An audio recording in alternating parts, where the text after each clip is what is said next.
복음 곧 이 말씀을 받은 자여. 찾으셨으면 베드로전서 3장 7절 한 절 말씀 함께 봉독하십니다. 시작. 남편들아 이와 같이 지식을 따라 너희 아내와 동거하고 그를 더 연약한 그릇이요 또 생명의 은혜를 함께 이어받을 자로 알아 귀히 여기라. 이는 너희 기도가 막히지 아니하게 하려 함이라. 아멘. 잠깐 기도하겠습니다. 주여 오늘도 말씀하시옵소서. 우리가 그 말씀 가운데 순종하며 따르겠나이다. 깨닫지 못한 것 있다면 깨닫게 하시고 돌이킬 것 있다면 회개하게 하시고 하나님 마음에 합한 자의 삶을 살게 하사 다윗처럼 아버지께서 기뻐 받으시는 마음에 합한 자 되게 하여 주옵소서. 예수님의 이름으로 기도 올렸나이다. 아멘. 사도 베드로는 흩어져 있는 성도들에게 앞으로 닥쳐오게 될 믿음의 시련, 이러한 시련들을 지혜롭게 극복하도록 격려하고 있습니다. 성도가 환난 중에 인내할 수 있는 근거는 바로 무엇입니까? 구원의 소망, 그리고 늘 그때그때마다 주시는 위로와 격려라는 것을 우린 기억해야 될 줄 믿습니다. 그렇다면 중생한 성도들은 어떻게 살아가야 될까요? 하나님의 말씀을 실천하며 살아가야 되는 줄 믿습니다. 어떻게 살아야 된다고요? 예. 그 실천하는 것은 무엇이냐? 하나님의 말씀을 따라 사명과 의무를 다해야 되는 것을 말하는 것입니다. 그렇다면 하나님의 성도들이 사명과 의무는 무엇일까요? 행실과 그리고 하나님의 말씀을 따라 살아가는 모범을 얘기할 것입니다. 행실에 있어서 무엇을 따라간다고요? 예수 그리스도 말씀을 따라 살아가는 모범이요. 무엇을 따라 살아간다고요? 예수 그리스도 말씀을 따라 살아가는 모범으로 살아가는 것이 바로 성도의 삶이 되어야 될 것이다. 그런데 이 성도의 삶이 넉넉하다, 넉넉지 않다? 넉넉지 않다. 환난도 온다, 고난도 온다, 시련도 온다, 시험도 온다, 어둠도 온다. 여러 가지로 마음속에 힘들고 어려운 마음들이 든다. 그럴 때 지난주 같은 경우에는 특별히 생활의 의무, 우리가 살아가면서 가장 사회생활하는 데서 작은 구성이 무엇입니까? 가정이죠. 가정에 대해서 하나님의 말씀을 주시는데 특별히 아내에 대해서 말씀을 전하셨어요. 아내는 어떻게 하라고 말씀하셨죠? 순종하라고 말씀하셨고, 또 어떻게 하라고 말씀하셨죠? 정결하라고 말씀하셨고, 그리고 또 뭐라고 말씀하셨냐면은 늘 외적인 사치를 하는 것이 아니라 단정함으로 하고 내적인 단정함을 하라 그랬어요. 할렐루야. 자, 그렇다면 아내에 대한 교훈을 하셨다면 오늘 한 절은 아주 굵고 짧지만 남편에게 향하신 하나님, 성도가 마땅히 예수 그리스도의 모범을 따라 살아가야 되는데 어떠한 것이 하나님 보시기에 남편으로서 아내가 만약에 살아가는 것이 가장 귀한 삶을 말씀했다면 오늘은 남편으로서의 가장 귀한 삶을 교훈해 주시고 계시다라고 하면 맞습니다.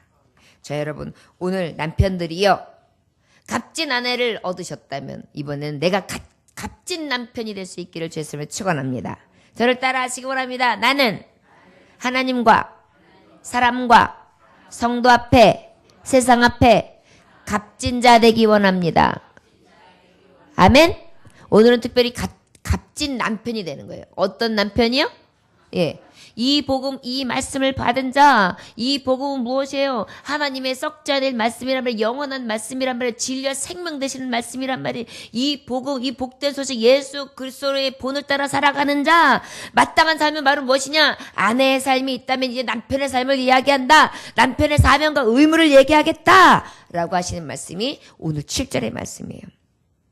특별히 남편들아 이와 같이 지식을 따라 너희 아내와 동거하고 그를 더 연약한 그릇이요 또 생명의 은혜로 함께 이어받을 자로 알아 귀히 여기라. 이는 너희 기도가 막히지 아니하게 하려 함이라. 여러분, 에덴 동산이 왜 하나님 앞에 주셨던 그 천국, 가장 아름다운 동산이 파괴됐나요? 부부가 깨지고 난 다음이에요. 우리에게도 이 천국이 깨지면, 이 가정이 깨지면 다 다 깨지는 거예요. 특별히 하나님과의 관계가 끊어져요. 기억하시기 원합니다. 하나님이 맨 처음에 창설하신 게 사람에게 가정이에요. 가정. 그런데 그 가정을 향하신 하나님의 뜻은 서로 사랑하는 거였거든요. 그런데 그 관계가 깨졌단 말이에요. 그러니까 어때요? 죄가 들어왔어요. 그 죄가 들어온과 동시에 하나님과 멀어지게 된 거예요. 그래서 우리가 사람을 폐인 만드는 중에 첫 번째 마귀가 전략을 쓰는 게 바로 가정 깨기예요. 가정 깨기. 이혼하는 가정 만들기. 헤어지는 가정 만들기. 찢어지는 가정 만들기. 여러분 가정생활 하다 보면 이런 유혹에 많이들 번민하셨죠? 시험 받으셨죠? 아마 살면서 이혼할 마음 한 번이라도 안 먹어본 사람이 있어요. 그러면 손 들으실 분 없을걸요. 그죠? 예. 이런 시험이 다 있어요. 그런데 결국은 이 가정이 깨지면 뭐예요? 가정천국이 깨지는 것이고. 가정천국이 깨지면 결국은 하나님과의 관계 두절까지 온다. 여러분 우리에게 굉장히 이 가정이 중요하다는 것을 깨달아야 될 줄 믿습니다. 특별히 그러면 남편들에게 오늘 말씀하시는데 남편들은 어떠한 아내를 향한 마음을 가지고 살아야 되느냐? 에베소서 5장 25절에서 33절에 보면 잘 나와 있어요. 남편들아 아내 사랑하기를 그리스도께서 교회를 사랑하시고 그 교회를 위하여 자신을 주신과 같이 하라. 남편들이 어떻게 하라고요? 교회를 예수님이 사랑하신 것 같이 자신을 주신과 같이 사랑하래요. 자, 남편이요 아내에게 고백하시기 원합니다. 예수님이 자신을 주신 것 같이 내가 사랑하겠습니다. 해보세요. 자, 시작. 아멘. 들리시죠? 예, 들리시죠? 아마도 지금 다 앞으로 미래의 배필을 향해서 여러분들에게 소리가 날 거고 또 함께하는 분들에게 또 여러 가지로 아마 이것이 주님이 주시는 교훈이구나 라는 걸 깨달을 것입니다. 예수님이 자신을 주신 것 같이 사랑하는 거예요.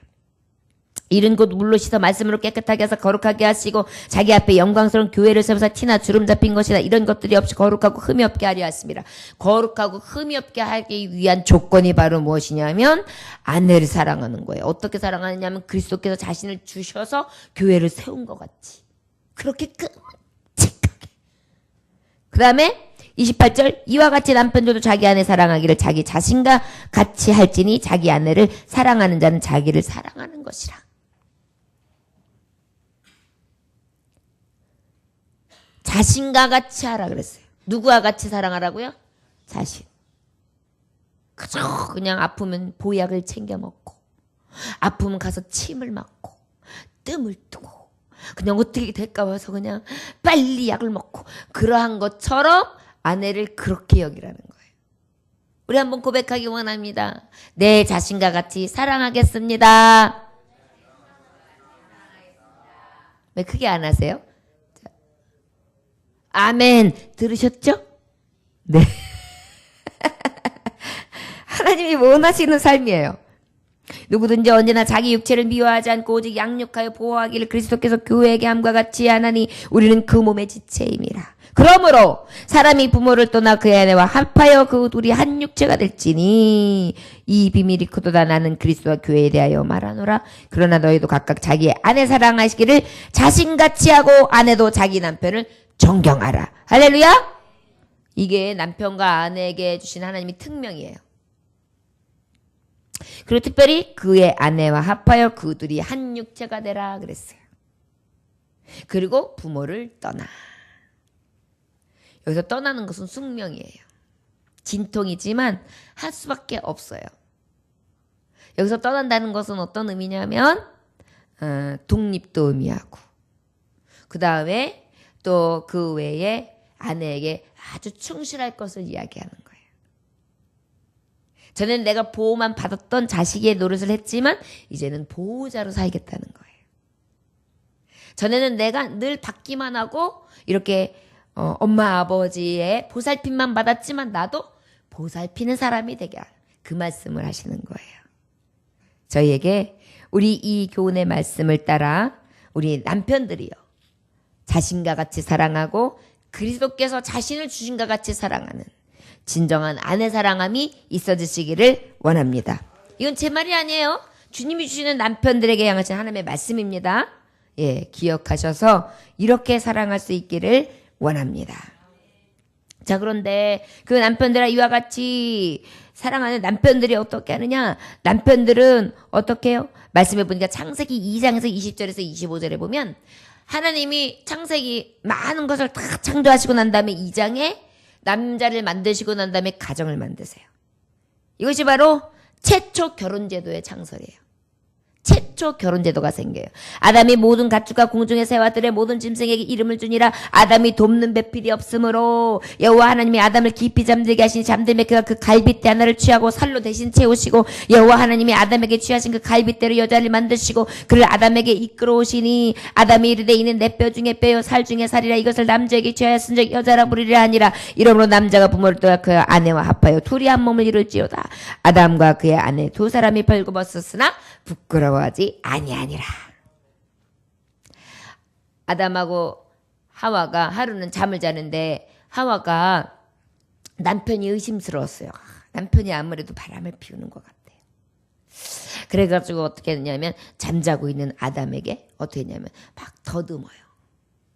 그래서 자다가 깼어요. 아니 왜 이렇게 나를 더듬어요? 당신 갈빗대가 하나가 빠졌나 안 빠졌나 확인하고 있대. 예, 우리는 이렇게 맨날 확인해요. 여자들은요 이렇게 남편 사랑을 확인해요. 여러분 기억하시기 원합니다. 자신과 같이 사랑해줘야 돼요. 그리고 또 어떻게 해요? 예수님이 교회를 사랑한과 같이 그렇게 사랑해야 돼요. 예, 여자는 뭘 확인한다고요? 갈빗대를 확인해요? 사랑을 확인해요. 할렐루야. 예. 자, 그러면 특별히 첫째 뭐를 하나님이 남편들아 이러면서 말씀하셨느냐 하면 저를 따라하시기 원합니다. 지식을 따라 아내와 동거하고 그랬어요. 지식을 따라 첫째 지식을 따라 하래요. 저를 따라하시기 원합니다. 아내를 알라. 아내를 알라. 예. 남편들에게 말씀하시는 거예요. 자, 남편이 자기를 사랑하는 것처럼 사랑하고 그리스도께서 교회를 사랑하여 주신 것 같이 사랑하라고 했는데 그 사랑하는 거의 첫 번째 덕목이 뭐냐면 아내를 알으래요. 알아야 돼요. 좀 알아야 돼요. 너무 몰라. 진짜 몰라. 아내가 뭘 좋아하는지, 뭘 중요하게 여기는지, 아내의 생일은 언젠지, 지금 건강 상태는 어떤지 이런 거를 어때요? 알아야 된다는 거예요. 여기 어떻게 하면 남편에게 지식을 따라까지 하겠어요. 아내를 알기를 늘 관찰하면서 살피면서 알라는 거예요. 왜 화냈지? 왜 심퉁이 났지? 왜 삐졌지? 왜 목소리가 갑자기 저렇게 짝짝 갈라지지? 요거를 알라는 거예요. 그것도 모르고 그냥 무턱대고 그러면 싫은 거예요. 아내가 눈물이 핑 돌면 왜 핑 돌았지? 밥을 갖다 주는데 밥상에 공깃밥을 갖다 주는데 공깃밥을 탁 놔요. 그러면 요렇게 갖다 주지 않고 왜 탁 놨지? 이걸 알아야 돼요. 이게 남편이 아내 사랑하는 방법이에요. 그저 아내를 알아주지도 않고 아내 생각과 아내가 왜 그런지는 살피지도 않고 그냥 나한테만 관심. 뉴스만 떡 대고 그래도 눈을 껌먹하더니 또 좋으라고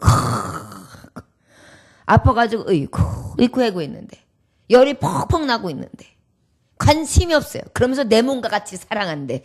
내 몸이 그렇게 아프면 잠이 와요? 딱 알아야 돼요. 얼굴도 살피고 생각도 살피고 뭘 중요하고 뭘 꿈꾸고 뭘 좋아하는지를 다 아는 거예요. 아내의 기호를 아는 거예요. 어떤 남편이 아내가 가만히 보니까 백화점 가는 걸 좋아하더래요. 그리고 가구점 가가지고 막 쫓아다니면서 하고 막 그런 거 사는 걸 너무 좋아하더래요. 그래가지고 이 남편이 아내랑 똑같이 맨날 백화점 댕기고 가구점 댕기고 그리고 그냥 세일한다 그러면 또르르 같이 가고 그러는 거예요. 그러니까 친구가 야 아따 야, 너 진짜 웃긴다. 너는 이렇게 백화점 가고 가구점 가는 게 좋냐? 그렇게 물어봤어요. 그랬더니 그 남편이 말해요. 쇼핑을 좋아하는 것이 아니고 아내가 아주 좋아. 뭐라 그랬다고요? 쇼핑을 좋아하는 게 아니라 아내가 너무 좋아. 너 쇼핑 그렇게 좋아하냐? 그게 아니야. 아내를 좋아하니까 아내가 좋아하는 것을 어떻게 해주는 거예요? 같이 해주는 거예요. 지식을 따라. 이게 뭐예요? 아내를 알아줘라. 할렐루야? 그래가지고 아내가 어떻게 하면 신경질을 내는지, 언제 좋아하는지, 그 다음에 아내가 이렇게 덥석 퍽 앉는 걸 좋아하는지, 뒤에서 살그머니 와서 백허그를 좋아하는지, 이런 것도 알지. 이리 왜? 이래요. 난 싫어! 그러는데. 어때요? 부드럽게 가가지고 백허그를 살짝 하면서, 이렇게 하면서. 그죠? 알아야 돼요. 내 아내가 뭘 좋아하는지. 지금 그렇게 사랑하라는 것입니다. 여러분, 하나님의 말씀은요, 우리가 잘 이렇게 보면 너무나 잘 말씀해 주세요. 고린도전서 7장 3절, 남편은 그 아내에게 대한 의무를 다하고 아내도 그 남편에게 그렇게 할지라. 남편에게 의무를 다해야 돼요. 남편은 그 아내에게 의무를 다해야 돼요. 의무가 뭐예요? 아내가 좋아하는 걸 먼저 알아야 의무를 다하죠. 나는 잘한다고 했는데 아내는 싫어하는 거예요. 나가지고 생선이 싸구먼 그거 한 짝 다 주셔. 그래가지고 또 이렇게 들고 와요. 끌고. 여기 생선 사서 싸더라고. 아내는 그걸 다 다듬어서 비닐 깎아가지고 거기다 소금 쳐서 또 내다 내려가지고 창다 빼서 그렇게 해가지고 또 손질을 다 해갖고 넣어놨다가 차례차례 해가지고 또 먹여야 되는 건데 또 싸다고 아내가 좋아 잘했지 이러면서 일을 딱 드러내요. 피곤해 죽겠는데 그게 아니죠. 어떻게 해야 돼요? 만약에 설령 그렇다고 하더라도 아내가 오기 전에 다 배를 갈라서 싹 해가지고 동에서 착 소린다. 여보, 내가 이렇게 해서 이제 딱 살짝 꼬독꼬독 말리면 내가 딱 냉동실에 넣어놓을 테니까 한 마리씩 구워 먹자고. 잘했어? 그러면 어떻게 알았어? 그러면서 당신은 어떻게 그렇게 속이 깊어요? 이쁘죠? 그러면서 그래야 되는 거예요. 자기 주관적으로 내가 이렇게 하면 좋겠다라고 생각하는 게 아니라 아내가 이렇게 하면 좋은 걸 알아야 돼요. 저를 따라 하시기 원합니다. 아내를 알라. 아멘? 지금 그렇게 말씀하시고 지식을 따라 저는 없는 말씀하는 게 아니에요. 남편의 7가지 계명이 있어요. 아내를 알으려면 이게 알아요. 아내가 변하기를 바라지 말라. 내가 먼저 변해야 한다. 아내는 기성품이 아니다. 아멘이래요. 아멘? 그 다음에 2번째, 아내를 어머니나 다른 여성과 비교하지 마라. 옆집 여자는. 우리 엄마는 반찬을 시커 내놨더니 야 우리 엄마 김치는 이런데 너는 왜 이런 맛이 나냐. 이거 삐. 그 다음에 또 뭐예요? 어두운 표정을 지은 채로 귀가해가지고 탁 언상이 굳어가지고 딱 들어가가지고 말 시키지 마. 말할 기분 아니야. 아내가 막 그 비율을 맞추면서 마음을 풀어주기 원하는 그러한 아내가 병원 의사라고 생각하면 안 돼요. 넷째로 아내의 허물과 실수를 공격하지 말라. 야, 너 그거밖에 안 되냐? 아, 왜 해는 것마다 그러냐? 참, 내가 진짜 어이가 없다. 운전을 왜 그렇게 하냐? 딱 써. 아, 운전대 줘. 이런 게 아니에요. 그죠? 그럴 때 어떻게 해요? 실수를 덮어주고 그냥 어떻게 해요? 위로를 해주는 거. 그래도 우리 아내는 야, 뭐든지 잘하긴 잘해. 조심해. 잘하고 있어. 잘하고 있어. 이렇게. 5째, 고개로 아내를 사랑하래. 고개로. 해보세요. 자, 시작. 좋아 여보? 여러분 아내들이 보통 좋아 여보는 뭐예요? 해줘 여보 이거예요. 그러니까 뭐예요? 이걸 말한 거지. 아니거든 이거 싫게 하는 거예요. 그러니까 근데 주 안에서예요. 또 믿지 않는 아내가 여보, 오늘 교회 가지 말고 어디 가자. 그런데, 그러면 안 돼요. 주 안에서. 여섯째, 아내를 관리하려 하지 말라. 아내는 물건이 아니라 인생의 영원한 협조자다. 관리 들어갔어. 오늘 어디 갔다 오는데? 몇 시까지 들어오는데? 뭐 하게? 돈을 얼마를 썼는데? 뭐 하다가 하루 종일 그렇게 빨빨대고 돌아다니는데 이게 아니에요. 협조자지 관리자가 아니에요. 일곱 번째 마지막. 억압적인 태도를 버려라. 군림하려고 들려가지고 막 철저히 막 무시해요. 네가 뭐 아니야? 그 다음에 어떻게 해요? 막 어떻게든지 자기가 위에 서려고 해요. 남편이 그런 거 안 돼요. 부부는 가위하고 같아요. 서로 맞물려야지 쭉 잘라지고 쭉 잘라낼 수 있는 거지. 부부가 어느 하나가 무엇인가 하려고 하면 아무 일도 할 수 없는 거예요. 거기다가 금이 갔어요. 그래가지고 여기 이가 빠졌어요. 이가 빠져도 제대로 못해요. 바로 부부는 어때요? 늘 물 셀 틈 없이 정말 그렇게 서로 아내를 존중해주고, 특별히 남편이 아내에게 이러한 모습으로 나아갈 때 아내를 좀 안다 할 수 있을 것입니다. 자, 여러분, 근데 요즘에는 또 너무 또 아내한테 완전히 바보처럼 사는 사람들도 없지 않아 있긴 해요. 그거 말고요. 주 안에서 아내를 알라는 것이 뭐 그냥 줏대 없이 실게 빠진 옷처럼 그렇게 하려는 게 아니에요. 지시간에 지혜롭게. 아들들이 만약에 그렇게 하는 걸 보세요. 속이 아닐 거예요. 그죠? 마찬가지로 남편도 지혜 안에서 지식 안에서 어느 만큼이지 그 금을 넘어가면은 그것도 온전한 게 아니에요. 하나님이 주시는 지혜와 지식 안에 아내를 알아서 잘 살피고 그렇게 남편의 의무를 다해야 될 줄 믿습니다. 두 번째로는 저를 따라 하시기 원합니다. 아내와 동거하고, 이게 뭐냐면 아내와 같이 하라. 저를 따라 하시기 원합니다. 아내와 같이 하라. 아내와 같이 하라. 여기서 동거라는 뜻은 스노이케라는 헬라어에서 왔는데 이게 뭐냐면 성적인 결합을 얘기해요. 여기서 동거한다는 것은 성적으로 하나가 되는 거예요. 그래서 고린도전서 7장 4절에 보니까 아내는 자기 몸을 주장하지 못하고 오직 그 남편이 하며 남편도 그와 같이 자기 몸을 주장하지 못하고 오직 그 아내가 하나니 그랬어요. 여러분, 무조건 아내는 남편한테 따라와야 돼. 아니에요. 성경은 분명히 말씀하셨어요. 아내의 몸도 남편이 주장할 수 없고 남편의 몸도 아내가 주장할 수 없어요. 함께 동거해야 됩니다. 바로 같이 하라. 이것이 성경이 주시는 말씀인 것을 기억하시기 원합니다. 여기서 동거라는 것은 바로 무엇입니까? 둘이 한 몸이 된다는 거예요.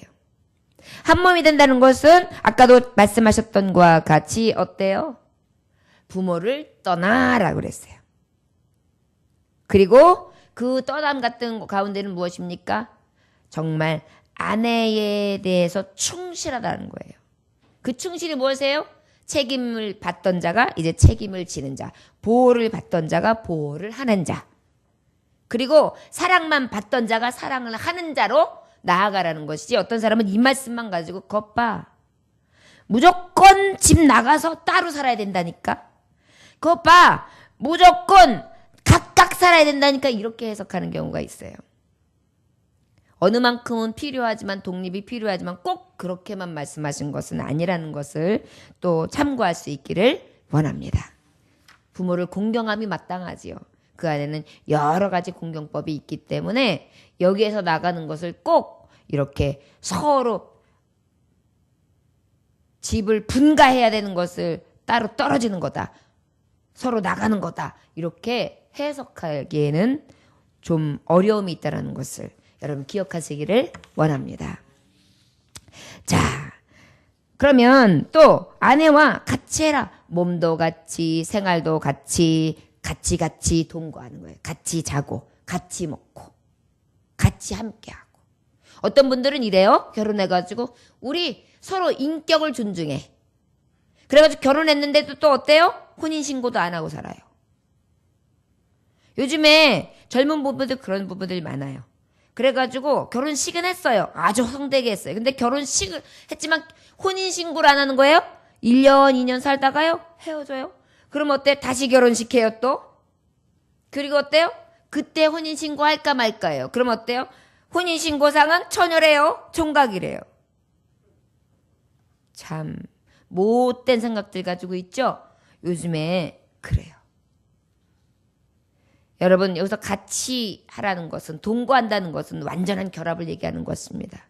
성경 속에 안에 보면 서로 결혼 증서를 나누는 거. 이것이 결혼 절차법에 꼭 필요하다는 거. 아내와 같이 하라. 이것이 바로 복음 이 말씀을 받은 자의 삶. 하나님이 원하시는 동거라는 것을 기억하시기 원합니다. 세 번째로 또 어떻게 말씀하고 보시느냐. 아내를 자기보다 더 연약한 그릇으로 여겨라 그랬어요. 뭐라고요? 저를 따라하시고 세 번째로 아내를 아껴라. 아내를 아껴주라. 아껴주라는 거예요. 아까도 알라 이게 뭐예요? 이해해 주는 거예요. 여기서 보니까 어떻게 해요? 연약한 그릇이면 어때요? 깨질까 봐. 자존심 상할까 봐. 아파할까 봐. 속상할까 봐. 슬퍼할까 봐. 걱정할까 봐. 근심할까 봐. 고생시킬까 봐. 어떻게 해요? 막 둘리지 않는 거예요. 일회용 그릇 탁. 자, 여기 있어요. 여기다 마시고 버리세요. 이게 아니에요. 고이고이 두는 골동품처럼. 그렇게 연약하게 깨질까 봐. 이빨 나갈까 봐. 하면서 조심스럽게. 그렇게 아껴주는 것입니다. 그만큼 아내는 쉽게 깨지기 쉬운 거예요. 자존심도 빨리 상하고 슬픔도 빨리 오고 걱정도 빨리 오고 두려움도 빨리 느끼고 이러한 정말 남자하고는 또 다른 그러한 감정과 그러한 모든 기간을 갖고 있어요. 주님이 그렇게 표현하고 있는 거예요. 연약한 그릇이다. 깨지기 쉽다. 이렇게 말씀하고 있는 것입니다. 저 여러분 아내를 아껴줄 수 있는 남편 되기를 원합니다. 서로 열렬히 사랑하는 결혼하게 된 한 쌍의 연인이 있었습니다. 남자는 아파트 한 채를 사놓고 여자는 아파트 규모에 맞춰서 가전제품을 어떻게 넣을지를 생각하면서 점 찍어두고 서로 막 결혼의 단꿈을 꾸면서 계획을 세웠어요. 그런데요, 갑자기 여자의 아버지가 사업의 실패로 하루아침에 형편이 확 쫄딱 망해가지고 어렵게 된 것입니다. 그런데 설상가상 그 충격으로 여자의 아버지가 쓰러져서 병원 신세가 되네요. 결혼을 한 달 앞두고 있는데 말입니다. 남자가 눈물을 흘리면서 사랑하는 여자의 손을 탁 붙잡으면서 얘기해요. 혜원 씨, 사실 아파트는 내 것이 아니에요. 아까 뭐라 그랬어요? 아파트? 사는 거 있다 그랬죠? 근데 됐단다 소리가 혜원 씨, 사실 아파트는 내 것이 아니에요. 그러는 거예요. 그러니까 여자가 눈물을 주르르 흘리면서 괜찮아요. 전 이제 그 집에 채울 살림살이도 하나도 준비할 수가 없어요. 없는걸요. 그래가지고 두 사람이 전셋방을 겨우 신혼살림으로 이제 대충 채우고 시작을 하게 됩니다. 그보다 남자의 월급은 또 보통 사람보다 훨씬 적은 거예요. 그럼에도 불구하고 여자는 남편이 너무 성실하고 잘 살펴주기 때문에 그래도 행복했어요. 1년 뒤에 여자의 아버지는 다행히 건강을 회복하게 되고요. 사업을 일으키기 시작해요. 그러다가 여자가 이제 조금씩 이제 마음이 편해지니까 모두 살 수 있고 무엇인가 내가 할 수 있는 것은 할 수 있겠는데 좋은 가구도 좀 갖다 들여놓을 수 있겠는데 집이 없는 거예요. 전셋집에 사니까. 그러니까 불행한 생각이 훅 들어왔어요. 이 남자 거짓말한 거야. 나한테 집 있다 그러놓고 내가 생각해보니까 속아서 결혼했네. 억울해. 그래서 친정엄마한테 그랬어요. 엄마, 내가 가만히 생각해보니까 나 속아서 결혼했나 봐. 집 한 채 있다 그러더니 그때 나한테 그랬다? 사실은 집이 없다고?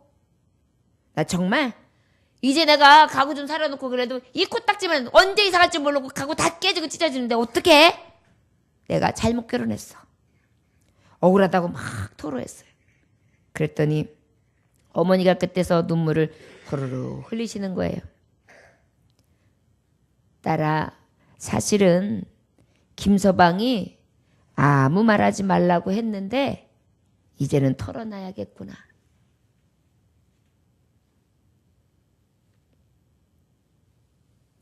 남편은 아무것도 해볼 형편이 없는 신부에게 마음이 조금이라도 상할까 봐 차라리 아파트를 팔았습니다.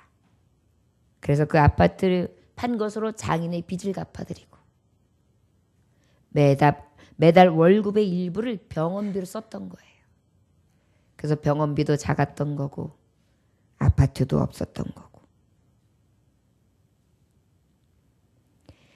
집으로 돌아오는 길에 그 여자는 남편의 깊은 사랑을 깨달으면서 따뜻한 사랑을 느끼며 눈물을 흘리는데 주체할 수 없을 그러한 행복감을 느꼈다는 이야기입니다. 여러분, 남편이라면 이렇게 사랑한다면 정말 얼마나 행복할까요? 아내가 자존심 상할까 봐, 마음 상할까 봐 그 아내를 위해 준비했던 아파트를, 그렇게 힘들게 장만한 아파트를 팔아서 장인의 빚을 갚아주고 아내에게 말해주지 않고 아무것도 세간을 채울 수 없다는 거 아니까 그것도 또 모자라서 매월 생활비를 쪼개 장인어른의 병원비를 대었던 남편. 아내를 자기보다 더 깊이 사랑한 남편의 모습 아닙니까? 저와 여러분, 이런 남편이 됐으면 좋겠습니다.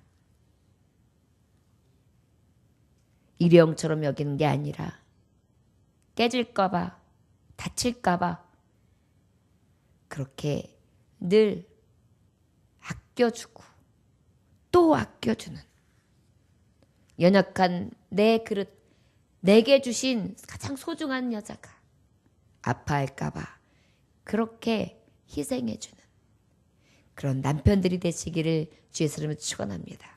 이것이 바로 하나님이 우리에게 주시는 이 7절 한 절을 통한 남편에 대한 계획이며 사명이세요.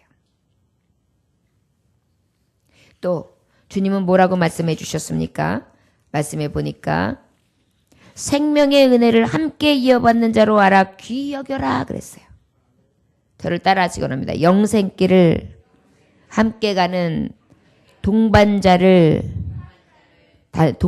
여기라. 동반자로 여기라. 아멘. 네. 끝까지 함께 할 자로 여기면은요. 끝까지 갈 자라고 여기면은요. 그렇게 극단적인 행동 못 해요. 하나님 나라에까지 같이 가서 아버지 앞에 설 사람이라고 생각하면 막 할 수가 없어요. 하나님 앞에 같이 설 사람이니까요. 그렇게 귀히 여기는 것입니다. 성도가 성도를 귀히 여기고 형제가 형제를 귀히 여기며 하나님을 귀히 여기되 하나님이 이웃을 귀히 여기라고 하신 그 말씀을 따라 살아간과 같이 그렇게 살아감이 마땅하다는 것입니다. 동반자요. 생사고락을 같이 해요. 마지막 달려갈 길을 끝내고 생을 가름할 때까지 같이 갈 사람으로 생각하면서 귀히 여기는 것입니다. 결혼한 지 10년이 지난 부부가 있었습니다. 세월이 흐를수록 남편에 대한 아내의 불만이 커지기 시작했어요. 그러다 보니까 아내가 불만스럽고 그냥 아내가 불평하고 아마 이런 케이스는 남편이 아내를 살펴주지 못하거나 이 말씀에서 남편이 하지 못했던 것보다는 아내가 또 왜 이렇게 해줌에도 불구하고 하면 해줄수록 앙앙거리는 사람 있잖아요. 그냥 받으면 당연한 거고 안 해준 거 못 해준 것만 생각하면서 그냥 그러는 사람. 아마 그런 여자였던가 봐요. 그런 여자 안 만나기 위해서 우리 청년들은 기도하시기 원합니다. 10년이 지나고 났는데도 그러다 보니까 가정의 화평도 깨지고 만나면 그냥 속상하고 그냥 아내가 늘 인상이 찌그러져 있어요. 그래가지고 서로 고민 끝에 그러면 우리가 서로 불만이 있을 때마다 불만이 생길 때마다 쪽지를 써가지고 이렇게 상자를 만들어서 거기다 넣어봅시다. 그리고 한 달 후에 어떤 불만이 그렇게 많이 있었는지 한번 확인해 봅시다.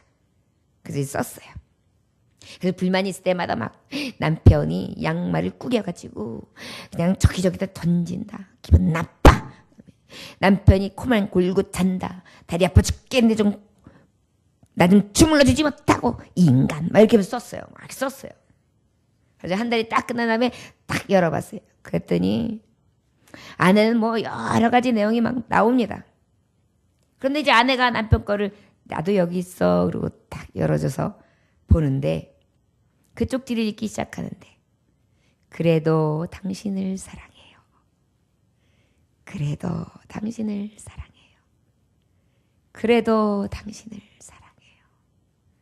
그래도 당신을 사랑해요. 그렇게 계속해서 써 있더란 것입니다.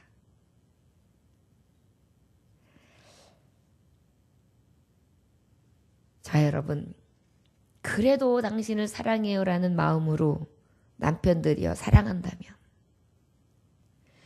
우리가 가장 마지막까지의 사랑의 동반자로서 하나님 나라에 갔을 때 가정천국 이름으로 칭찬받지 않을까요? 여러분, 하나님의 말씀을 듣고 깨달았다고 할지라도 행함이 없으면 죽은 믿음입니다. 여러분들의 가정에 화평이 없습니까? 걱정이 많습니까? 또 아내에게 불평이 있습니까? 그렇다면 한번 살펴보십시오. 내가 아내를 잘 알고 있는가? 지금이라도 잘 알아봐야겠구나. 아내는 형편이 너무 어려워서 동태찌개를 끓이면 늘 머리만 먹었습니다. 그러면서 어두임이죠 라고 했어요. 그래서 평생 남편은 동태를 볼 때마다 아내를 위해서 머리를 먼저 퍼주는 것입니다.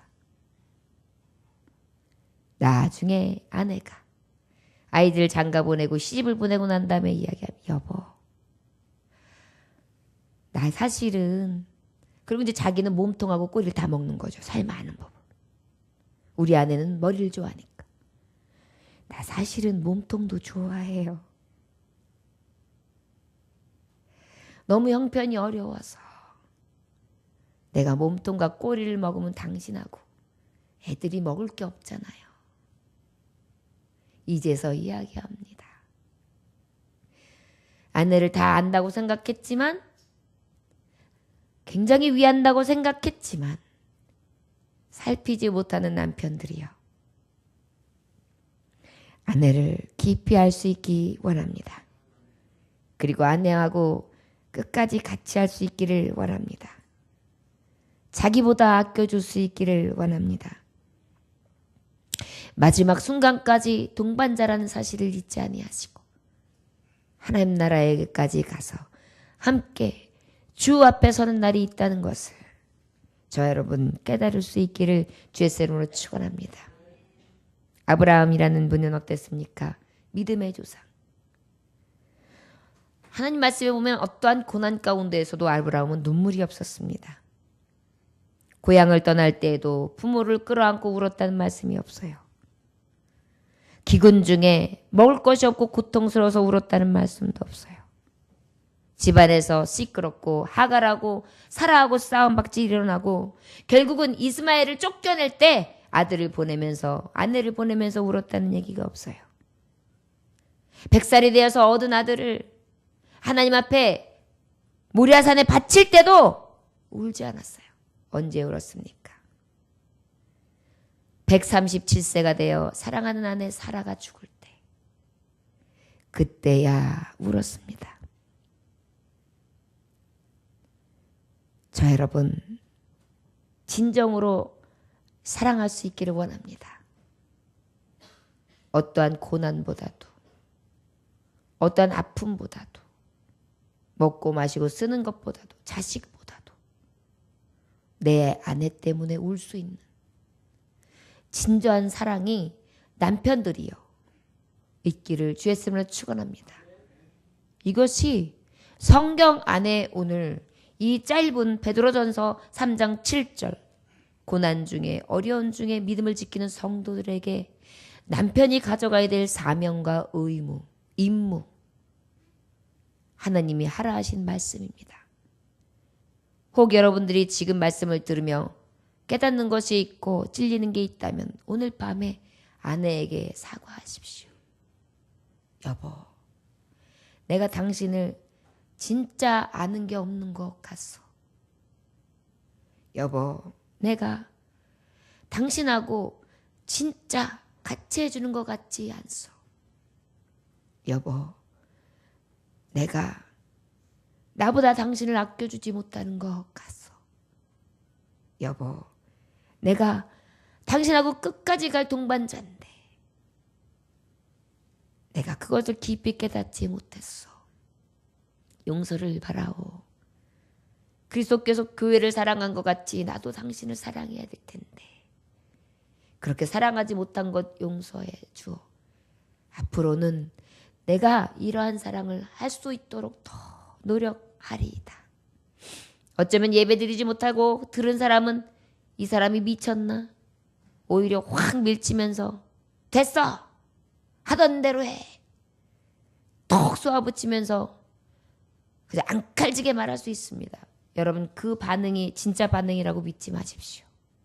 아내를 모르는 것입니다. 들을 때는 우리 남편이 그래도 그런 말을 할 줄 아네. 익숙하지 않은 반응일 뿐인 것입니다. 저와 여러분 평상시에 그렇게 표현하지 않은 사람은 익숙하지가 않아요. 이제라도 하나님 말씀 앞에 복종하며 이 복음, 이 말씀을 받은 자답게 남편들이 가야 될 길을 갈 수 있기를 원합니다. 앞으로 남편이 될 하나님의 종들이여 기도하며 이 마음을 품고 이러한 사랑스러운 귀한 아내를 만날 수 있기 위해 먼저 기도하고 하나님 뜻 안에 진정한 천국을 이룰 수 있기 원합니다. 이 말씀을 받은 아내들이여 남편 사랑만 갈구하는 것이 아니라 나 또한 복종하며 예수님 대하듯이 그렇게 진정한 사랑을 할 수 있는 성경에 하나님이 준 사명과 임무를 다하는 귀한 하나님의 자녀들 되시기를 하나님의 종 하나님의 딸들 아들들 되시기를 주의 이름으로 축원합니다. 기도하겠습니다. 하나님 아버지 감사합니다. 오늘도 귀한 말씀 허락하시니 감사합니다. 주여 아버지 말씀대로 아내를 깊이 알고 아내와 함께하고 연합하며 자신보다도 아껴주고 또 동반자로서 끝까지 같이 하는 자 변치 않는 사랑을 할 수 있기 원합니다. 아버지 이 말씀의 교훈이 마음판에 새겨지게 하시고 평생에 하나님 말씀으로 받아 행하는 자의 삶을 살게 하여 주옵소서. 가정 천국 이르게 하시기를 원하오며 예수님 귀하신 이름 받들어 기도 올려나이다. 아멘. 찬송하시겠습니다.